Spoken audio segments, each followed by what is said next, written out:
going on, everybody? Welcome back to the 31 Days of Horror. I am your host, Mood616, and thank you once again for stopping in, guys. Yes, 31 Days of Horror, Volume 7, Day 9.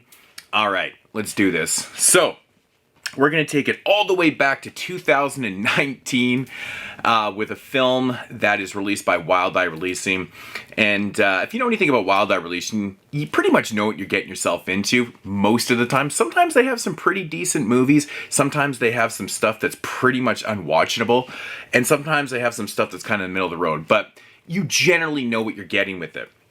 So this one right here from 2019, directed by Daniel Zabady, is called Death Rink. Now, I saw the cover for this and I was like, you know what, I gotta check it out, man. I don't watch a whole lot of new modern slasher films because I don't really make a lot of them.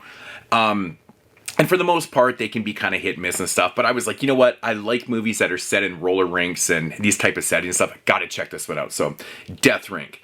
All right, so getting into the synopsis of the film, basically what we have here is a group of employees. The Roller King is closed down for the night. They decide to stick around and have some drinks and shoot the shit because one of the employees, it's her birthday. And of course they're shooting the shit and stuff like that, and they start getting these crank calls. Someone keeps calling up, and when they answer the phone, the dude just yells, "Satan!" and hangs up. And of course after that, the employees start getting picked off one by one. And that's your premise to the film. Now, my thoughts on Death Rink. Now, Death Rink runs 72 minutes. Very, very short film. Obviously, budget constraints. It's a very low-budget film. It's not the most low-budget film I've ever seen before. It's not like it's shot bad. It's all shot in one location in a roller rink, of course. So it's, got that kind of low-budget kind of location thing going on, which is not a bad thing. I like these type of settings. Now, I want to start with what we come for when we watch slasher films. Me personally, when I watch a slasher film, I come for, the boobs and blood. The cliche answer is that right there. Because when you watch slasher films, the main thing is not the storyline or the dialogue or the exposition. It's more about the kills. Really, you come to watch the kills in a slasher film. Really. I mean, how many times you watch a slasher film and go, wow, man, that narrative was really amazing. Not too often, I mean, the sex is a bonus, that's all good, but you really watch slasher films for the kills. Now, when the kills are lacking and there's no sex and stuff in the films, they feel bland, they feel kind of lame in a sense.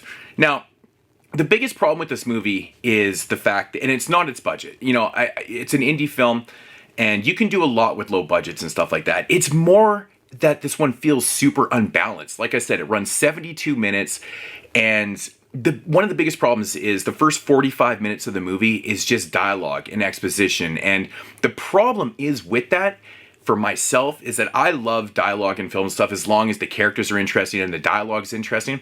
For the most part, what we get here is a lot of relationship talk. Like the boss here, it has like a boyfriend she's not too sure about, so there's a lot of dialogue about that. And we got a character, I can't remember his character. It's played by Robert Posey.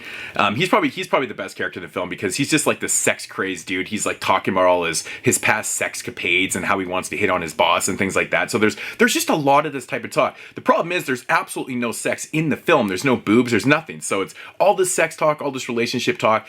That's kind of boring because it goes on a little bit too long. Like I said, 45 minutes of this. We only have like 6 or 7 characters, so it's pretty much the same people talking about the same thing. Then we get our first kill.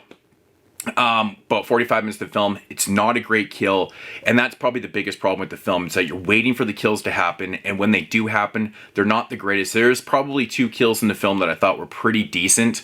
Actually, one of them made me laugh quite hard. But again, the kills, they didn't come through after, listening to 45 minutes of dialogue and exposition and things like that. Kind of like red herrings, trying to throw things in different angles and stuff. I will say, though, the reveal of the killer in the film actually caught me off guard because I was thinking it was going to go a different way the entire time. So I'll give him props for that.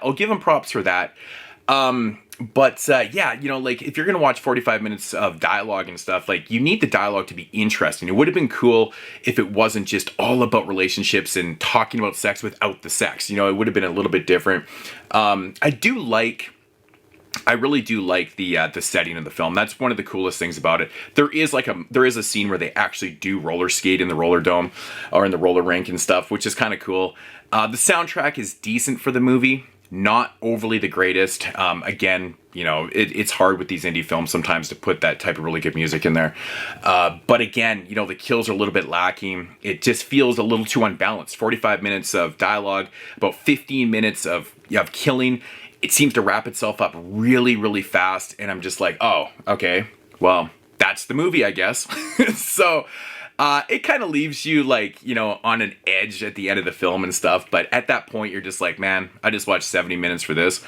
But again, Roller Rink, not the worst film in the world by any means. You know, the acting for the indie, it's pretty decent. It is hit and miss. I think everyone's decent for what they're doing and stuff. The editing's not that bad in it either. A lot of the specs for the film isn't that bad. It's very, very low budget.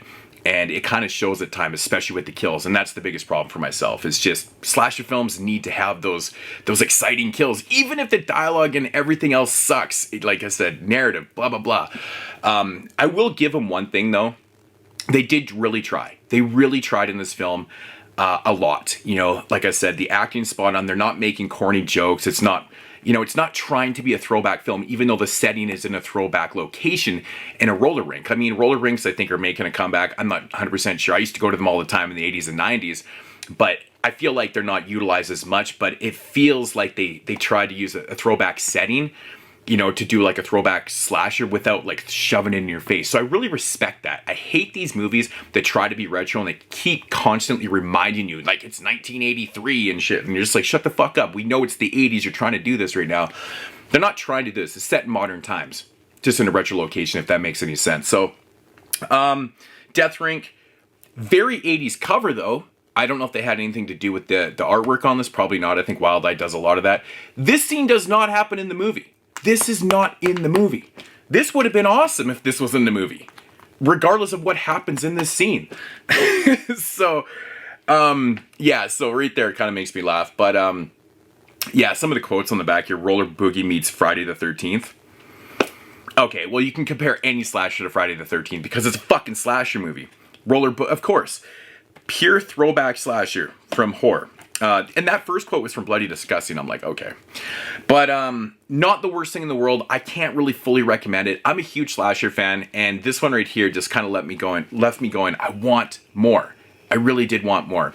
So there's not really much else to report on this one, to be honest. I'm going to come in at about a 4.5 out of 10. Just under par. I think that there's definitely room for improvements on it, but not the worst thing I've ever seen from Wild Eye, which... You know, I'd heard decent things about this one. I'm not really too sure. I guess, I mean, I'm not saying don't watch this movie. I'm just saying I can't fully recommend it, but it is what it is. So, Death Rink, cool artwork. Probably better than the movie itself, but yeah, it is what it is. All right, guys, that's going to do it for day 9.